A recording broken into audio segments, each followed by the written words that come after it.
છે કે હનુમાન કંબક રામાયણ સમજાવે છે।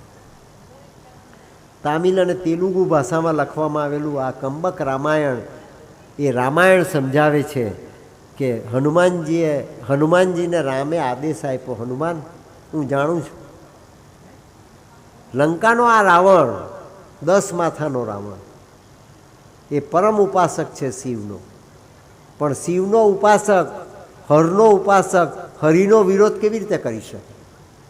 હરનો ઉપાસક હરિનો વિરોધ કઈ રીતે કરી શકે? ભગવાન તો ભગવાન જ છે।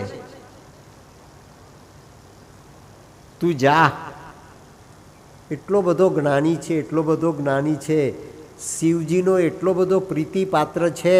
આ રામેશ્વરની સ્થાપના ભગવાન શિવજીની સ્થાપના હું કરું, એ જો રાવણ એની ઉપાસના કરાવે, રાવણ એનું કર્મકાંડ સંપન્ન કરે, રાવણ મારા આ પ્રતિષ્ઠાના યજ્ઞનો યાજ્ઞિક બની જાય તો હું રામેશ્વર ભગવાનની સ્થાપના કરી શકું।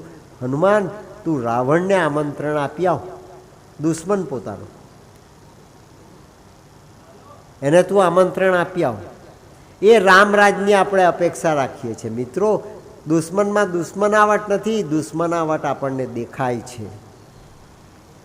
એના કર્મથી એણે દુશ્મનાવટ કરી, આપણા કર્મથી એને દોસ્તીમાં રૂપાંતરિત કરી શકીએ છીએ।